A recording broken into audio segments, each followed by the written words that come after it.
Alright, so I recently finished playing through Infamous, my introduction to the series, sort of. I was always interested in checking it out.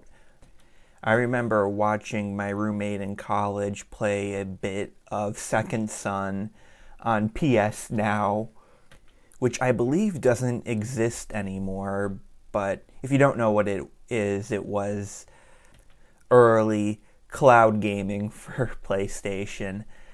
I remember it worked pretty well too. There was only maybe like a little bit of a quality dip for a few seconds, once or twice in the half hour or hour or so I was watching. Impressive, I guess, for the time. But yeah, the series, like, I would eventually get a Vita and a PSP, and that was the one series that really stood out to me that I really wanted to try that wasn't on either of them, but eventually I got a PS3, so obviously had to check it out finally. Elephant in the room if you're watching the gameplay on YouTube. Unfortunately, my PS3 doesn't work with my capture card, so I decided in this case just to get some Arkham Origins gameplay.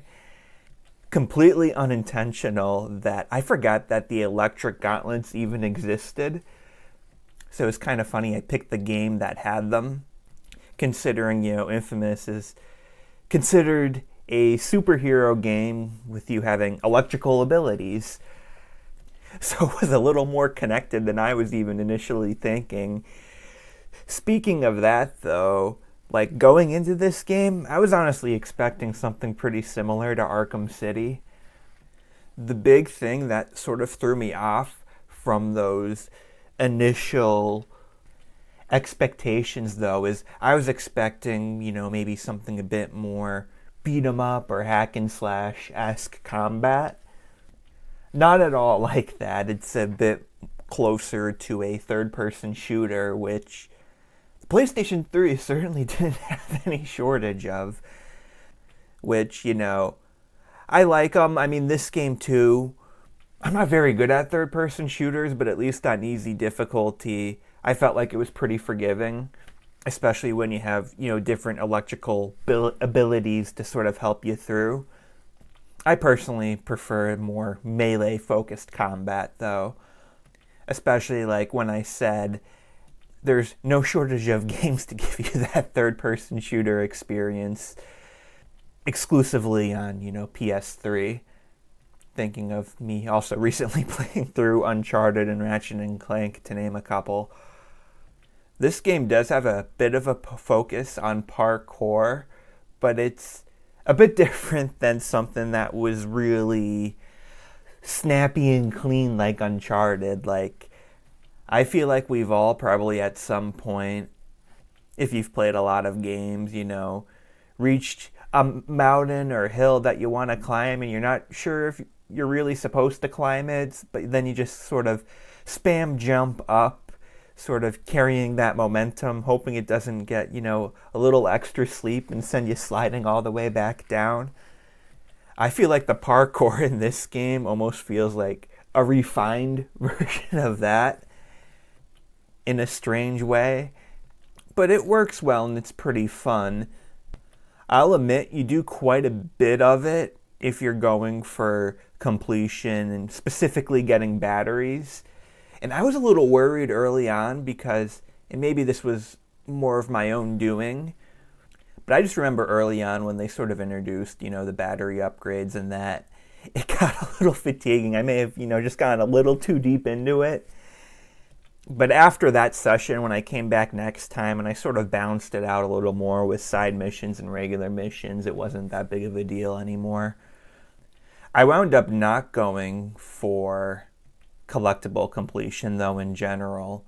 Part of the reason, one of my excuses, is that I'm not sure if it was technically possible for me to even get completion with batteries, because some of the batteries are tied to side missions. And, you can make different decisions in them. So I do think, I never looked it up. Maybe it's not the case, but it felt like you can potentially get locked out of a couple of batteries in a playthrough. There was also satellites which gave you just bonus voice recording lore. That never really interested in me too much as games, sort of push that sort of thing. There wasn't a lot, maybe 24 compared to I think it was 300 batteries. But it was something I was considering going back to later. But when I saw, well, if I already can't get all the batteries. And then another thing that kind of threw me off too is late game. When I'm going through, I'm normally, trying to get as many of the collectibles and side missions as I can when I'm going through the main part of that area. But, there's no quick travel, and the way traversal is, you wind up kind of grinding on some electrical wires and that, but the way they're laid out, it's not easy to really string together a really huge flow. And it works really well when you're just sort of focused on a small area, but then there's moments late game when, I remember one mission in particular where they have you going back and forth between the different 3 map areas, and it just kind of got a little boring and fatiguing to, just be traveling that much without really a good sort of quick, fun way to sort of string together a good grind session, So then I felt like if I went for those extra batteries and satellites, that it would probably be more along the lines of that mission I really didn't like. Luckily, though, for the battery upgrades, I think you got all the upgrades you needed, even with having 50-ish left, 50 to 100. So, not a big deal there. I did really wind up enjoying the side quests in this game. It kind of reminded me more of Just Cause, where you're just, taking areas back over, and there's just something really satisfying about seeing that, conquest of the map, where, you can, heal up in areas you've taken back over, and there's less enemies. And I just find that to feel really rewarding, at least compared to the gamble of certain loot that may or may not be useful that a side quest would normally get you. A big selling point of this game was the whole good versus evil morality system. And the positive is I like the replay value it gives you. I mean, honestly, this is almost the perfect game that I feel like I would like to see a remake of. I mean, it's old enough now to where it could look a lot better. I'm sure there's some quality of life things that they can do to sort of streamline things and to, have, a really similar experience, but, have these, different choices you can make to sort of slightly alter it. I mean, it's just sort of perfect for that kind of thing, at least in my opinion. But when it came down to actually making those decisions, I mean, it came down to being a dick or being a hero pretty much every time. And there was only one decision I can think of in the entire game that actually felt like I can maybe justify an evil decision despite playing a good character. And that was, something I was just kind of thought we would see a bit more of. I did see that is something that they improve on in the second game. And I'm not expecting something like Mass Effect level, but I was kind of hoping to play a character who would, reasonably make a few dark gray decisions in the game, And even then, that specific decision I'm talking about involved a character that I didn't really like, so I still wound up just making a good decision anyway.